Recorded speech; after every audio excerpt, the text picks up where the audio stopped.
Yo, what's good? This is a video on Heavy Trooper chips. Again, might be in extra parts. We might not be able to get through everything in this one video, but we will start here. So click on your Heavy Trooper, and then on the right, you click the microchip, and it will take you to the Heavy Trooper chips.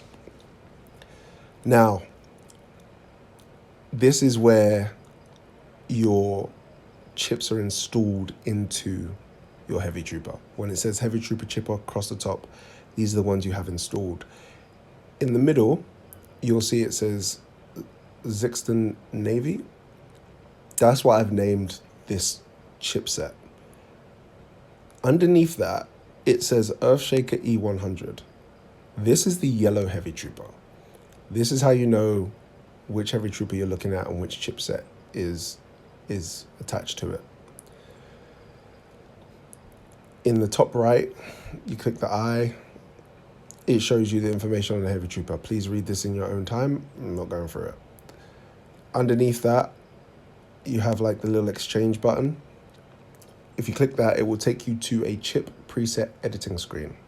This is where you can create presets for your Heavy Trooper, because there are different types of Heavy Trooper chips and they all do different things.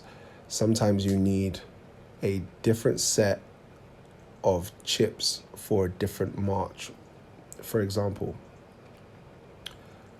Scramsax is more so specifically an Air Force chip, because the Heavy Trooper does 35% more damage to targets that have been ignited. Ignition is heavy Air Force. Like, I don't think you can ignite on Army or Navy. It's just Air Force with ignition. So this is specifically going to be more so an Air Force type chip. So you would set it up if you used Air Force as a secondary or a main march.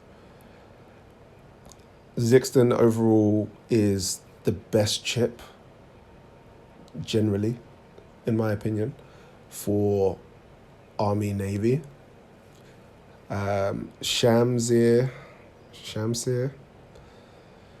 is second best, and then fill in the others elsewhere, in my opinion. So, and this is overall, in general. And maybe other areas that you see fit, but make sure that you're reading what the Heavy Trooper chip itself does. So as you can see, when I click on the central chip, it says Shamsir, at the beginning of each round of the battle, increase the damage dealt by a Heavy Trooper by 8%. So as you can see, it's almost like it's a universal type chip. Whereas like with Scramsax, for example, it's only on ignition. And if ignition is only on Air Force, it doesn't make it universal. So yeah, you got to think about the type of chips you're using. Now, when you're in this area, you can set it up so that you have a chip for any occasion pretty much, but you have 10 sets to use, and you can rename it if you click in this. Give me a second. My game don't want to work. You can rename it if you click this top left, and then you can save it in the top right.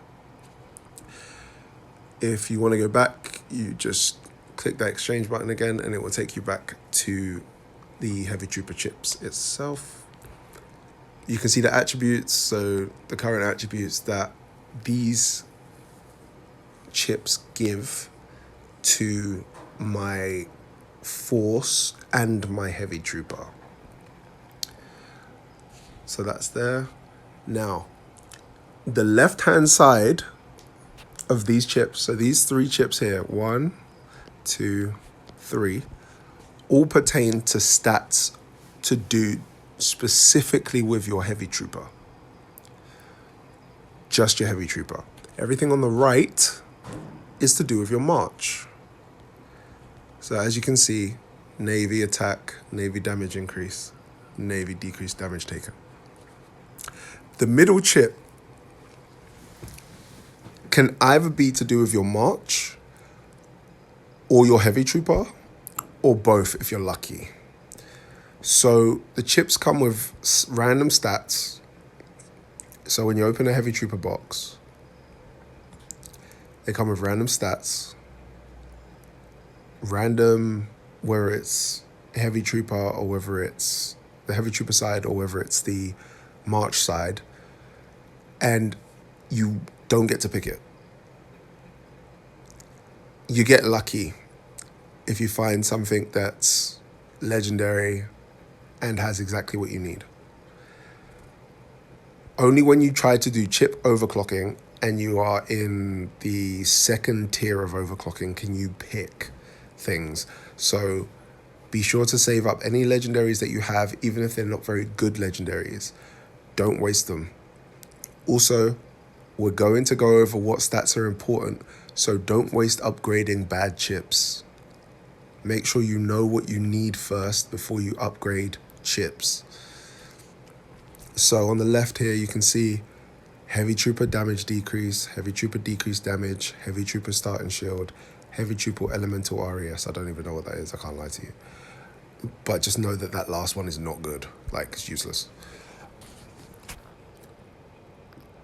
This is how you understand where to find what on your Heavy Trooper. In the chipset stats, just underneath the chips, you'll see that when I have two of the same type, two Sexton pieces, the Heavy Trooper attack is increased by 18%. And that's because of this chip right here being a purple chip or an epic chip. If it was a rare chip, I'm just going to change it. Or I'm not even going to change it, I'll just show you. It would only give me 12% if I had two pieces. So obviously if I have 4 pieces, I get a higher attack percentage to all units, as well as the Heavy Trooper 18% plus attack. If I have 6 pieces, I get the all units attack at 60% boost. So you get boosts for having the same type of chips in the same set. If you do something like this, as you can see, I don't get the boosts because I only have 1 piece of Sexton chips in this set. So I do not get the boosts. And you will only get the boosts of the chip type if they're the same with the central chip. So I won't get any boosts here. Right, so that is, I'm going to say, part 1 of Heavy Trooper chips, because there's so much more to unpack here. So much more. I feel like I haven't even scratched the surface. But that's the video. Peace out. Catch you in the next one.